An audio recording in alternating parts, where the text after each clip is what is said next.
નમસ્કાર મિત્રો, તમારું સ્વાગત છે મારી યુટ્યુબ ચેનલ રાજારામ ઇરિગેશન ઓફિશિયલની અંદર। અને આજે હું બનાસ ડેરી ભીલડી ખાતે તમને જે મિની ફુવારા અમે જૈન ઇરિગેશનના લગાવવાના છીએ એ આજે તમને આગળ અમારી જે સારી ખોદવાનું કામકાજ પત્યા પછી અમે જે પાઇપલાઇન નાખી છે અને એ પાઇપલાઇન કઈ રીતે નાખી છે, એનું કઈ રીતે ફિટિંગ થયું છે એ મિત્રો હું આજે તમને બતાવવાનો છું। આ આખું અમારું તમે જોઈ શકો છો કે ફિલ્ડ છે મોટું, કે જે ધીરે ધીરે અત્યારે ઘાસચારા માટે પ્લોટ તૈયાર થઈ રહ્યા છે અને એની અંદર અમારું પણ કામ પણ ચાલુ છે। અને ટોટલ પીવીસી પાઇપલાઇન નખાઈ ગઈ છે। જે કોઈ વાલ બીજા બટર વાલ છે એવું બધું બાકી છે, લેટર પાઇપ ચણવાની બાકી છે અને 32 mm વાલ પણ લગાવવાના પણ બાકી છે। એનું કામ ચાલુ છે। હવે એ 2-3 દિવસની અંદર પતી જાય એવું છે અને સાથે સાથે પ્લોટ પણ બધા ઘાસચારા માટે પણ રેડી થઈ જશે। સાથે સાથે મિની ફુવારા સાથે ઘાસચારાનું વાવેતર થઈ જશે।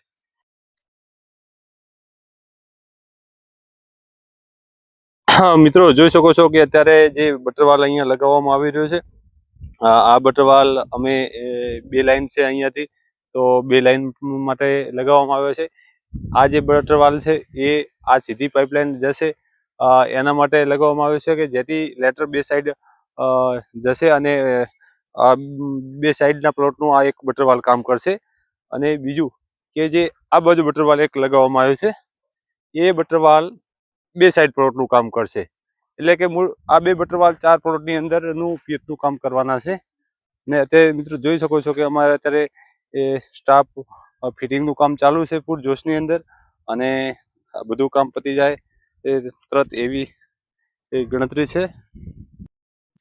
મિત્રો તમે જોઈ શકો છો કે આ જે પ્લોટ અત્યારે રોટાવેટર મારી અને કમ્પ્લીટ ઘાસચારા માટે તૈયાર કરી દીધું છે। આની અંદર ઘાસચારો ઉગી ગયો છે, કે જે પહેલાના સમયમાં વાવેલ જ હતું। અને સાથે સાથે એ અહીંયા મેન પાઇપલાઇન રાખવામાં આવી છે, કે જે 4ની પાઇપલાઇન જે મેન પાઇપ એનાથી જે જગ્યાએ જે પ્લોટમાં પિયત કરવાનું છે એની અંદરથી સબલાઇન જશે, કે જેથી એની અંદર પિયત કરી શકાય, પ્લસ ક્યારે કોઈ લાક લીકેજની સમસ્યા ના રહે। કારણ કે એક મેન પાઇપ જરૂરી છે કે 2 પાઇપની વચ્ચે, કારણ કે મેન પાઇપ વચ્ચે ક્યારે સર્વિસ હેડલ છોડવામાં નથી આવતા। ભવિષ્યની અંદર ક્યારે કોઈ વાલ તૂટી જાય તો એ વાલના લીધે બીજા ફિલ્ડમાં બીજા પ્લોટની અંદર પિયત ન થાય, એના કારણે મેન પાઇપલાઇન સિર્ફ ખાલી સબલાઇન સુધી પાણી પહોંચાડવાનું કામ કરે છે। ત્યાંથી આગળ સબલાઇન છોડવામાં આવે છે, ત્યાંથી બધા વાલ છોડવામાં આવે છે, જેથી કોઈ એક લાઇનમાં એક વાલ તૂટી જાય અથવા ખરાબ થઈ જાય છે તો એ વાલ બંધ કરી અને બીજા ભાગના પ્લોટમાં પિયત કરી શકાય છે, કે જેથી લાઇટ પડી રહેતી નથી અને ટાઈમસર પિયત પણ થઈ શકે। તમે મિત્રો જોઈ શકો છો કે આ જીસીબી વડે જે પાળા બધા બાંધવામાં આવ્યા હતા અને એ પાળા પછી અમે ટ્રેક્ટર વડે આ સારી ખોદી છે। અને એની અંદર મિત્રો તમે જોઈ શકો છો કે આ પાઇપલાઇન અમે અહીંયા પાઇપલાઇન નાખી છે ટોટલ, અને સારી એવી કે જે 2.5-3 ફૂટ મિનિમમ 3 ફૂટ કરતાં પણ વધારે છે એવી સારી અમે ખોદી છે, સારી વ્યવસ્થિતની અંદર, કે ભવિષ્યની અંદર કોઈ પણ પાઇપ લીકેજ થાય નહીં અને વ્યવસ્થિત ફિટિંગ થઈ શકે છે।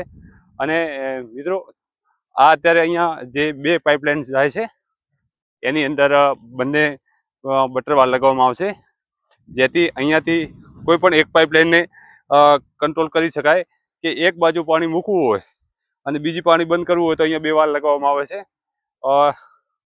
મિત્રો હું તમને આજે બનાસ ડેરી જોડે જે રેસિડેન્શિયલ સોસાયટી છે એ સામે તમે વિડીયોની અંદર જોઈ શકો છો કે એ ડેરીના સ્ટાફ માટે રેસિડેન્ટ સોસાયટી બનાવવામાં આવે છે, કે જે અને મિત્રો આ બાજુ તમે જોઈ શકો છો કે આ આખું ડેરીનું વિશાળ જે જમીન છે એની અંદર આખું ઘાસચારાનું વાવેતર કરવાનું છે, પશુઓ માટે ઘાસચારો ઉગાવવામાં આવશે અને એની અંદર જૈન ઇરિગેશન કંપનીના મિની સ્પ્રિંકલર ફુવારા બધા લગાવવાના છે। અને આ અહીંયા જે છે એ સાઈડની અંદર રેસિડેન્ટ સોસાયટી ડેરીના સ્ટાફ માટે બનાવવામાં આવી છે। એ તમે જો હું તમને ઝૂમ કરીને બતાવું કે આ જે તમને અહીંયા પ્લાન્ટ દેખાય છે એની અંદર હજી કામ થોડું બાકી છે, એના માટે ત્યાં પ્લાન્ટ ઉપર કામ ચાલી રહ્યું છે। મિત્રો તમે જોઈ શકો છો કે અત્યારે ટ્રેક્ટર વડે જે સારી ખોદવામાં આવી હતી અને પછી અમે આખી પાઇપલાઇન અહીંયા ફિટ કરી દીધી છે અને હજી એને બુરવાની બાકી છે અને એ પણ અમારા મજૂરોનું કામ ચાલુ છે કે જેની અંદર છે. હવે જે આ પાળાની અંદર જે અમુક સર્વિસ સેડલ જે વધારે ઊંચા છે એમને અમારે એ નીચા કરવાના કે જેથી પ્લોટનું લેવલ જળવાઈ રહે અને લેટર વારંવાર ક્યારે ખેંચાય નહીં, લેટર નીકળવાનો ક્યારે પ્રશ્ન ન રહે. અને તમે મિત્રો જોઈ શકો છો કે આ પ્લોટની અંદર ઘાસચારાનું વાવેતર કરી દીધું છે અને સામે ઘાસચારો પશુઓને નાખવાનું પણ ચાલુ કરી દીધું છે. અને મિત્રો આ જે સાઈડની અંદર પ્લોટ દેખાય છે એનું અત્યારે કામ ચાલુ છે. એ પણ હવે ટૂંક સમયમાં ઘાસચારા માટે તૈયાર કરી દેવામાં. આ પાઇપલાઇન માટે અમે આ બટરવાલ લગાવેલ છે અને આ સામે આ લાઈન માટે આ બટરવાલ છે. અને જે સામે તમને દેખાય છે એ અમારી અહીંયા 4થી મેન પાઇપલાઇન આવેલી છે. તો મેન પાઇપલાઇન અને આ બાજુ છે સબલાઇન અને આ બાજુ છે સબલાઇન. એટલે આ બે બટરવાલ વડે પ્લોટના જે લેટર પાઇપ લાગેલા છે એને કંટ્રોલ કરવામાં આવશે કે જેથી કોઈ પણ એક ભાગમાં ચલાવવા હોય તો આ બટરવાલને અહીંયા ચાલુ બંધ કરવામાં આવશે. તમે મિત્રો જોઈ શકો છો કે આ જે બટરવાલ છે એની અંદર જૈન કંપનીનું લગાવેલ છે. તો જેથી આ બટરવાલને આજે બંધ કરી દીધું તો આ ભાગનું જે પાણી છે એ બધું બંધ થઈ જશે.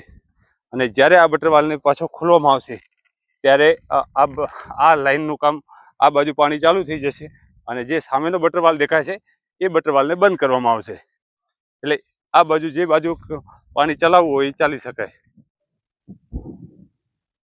મિત્રો અત્યારે આ જે જુવાર વાવેલ છે એની અંદર અત્યારે આ છૂટું પાણી ચલાવે છે કારણ કે જુવાર પશુઓ માટે બળી ના જાય અને જ્યાં સુધી ફુવારા થતા હોય ત્યાં સુધી એ પાણી નીકવડે કરવું જરૂરી છે.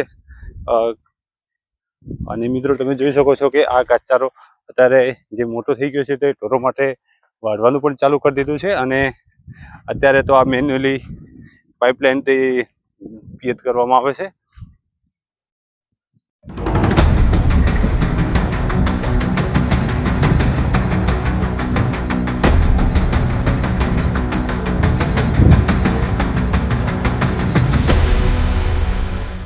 મિત્રો તમે જોઈ શકો છો જે સામે દેખાય છે એ બનાસ ડેરી છે, જે કે બનાસ ડેરીની અંદર પશુઓ માટેનું ટોટલ શેડ ઘાસચારાનું બધું અહીંયા ટોટલ કરેલ છે. અને જે આ તમને પ્લાન્ટ દેખાય છે એ જે ડેરીની અંદર અથવા આ રોડનું કામ ચાલુ છે, રેસિડેન્સ સોસાયટીનું કામ ચાલુ છે, એની અંદર આ બધું મટીરિયલ લઈ જવામાં આવે છે અને તેનો ઉપયોગ કરવામાં આવે છે. એટલે બસ હવે આ થોડા દિવસમાં કામ પતી જશે, ત્યાંથી આ બધું અહીંયા હટાવી લેવાનું છે. અને અહીં આ જે જગ્યા દેખાય છે ને આ જગ્યાની અંદર પણ વ્યવસ્થિત પ્લોટિંગ કરી અને ઘાસચારાનું વાવેતર કરવાનું છે. અત્યારે કામ ચાલુ છે એના લીધે અત્યારે થોડો ટાઈમ અઠવાડિયે 10-15 દિવસ સુધી છે, પછી અહીંયાથી બધું હટાવી લેવાનું છે. અને અહીંયા પણ ઘાસચારાનું વાવેતર કરવામાં આવશે કારણ કે આ ડેરીના કામકાજ થોડું બાકી છે, ચાલુ છે, એના કારણે અત્યારે મશીનરી બધી કામગીરી ચાલુ છે, બધું અહીંયાથી હટાવી લેવામાં આવશે. અને અહીંયા પણ પાઇપલાઇનનું કામકાજ આ હટાયા પછી કરવામાં આવશે.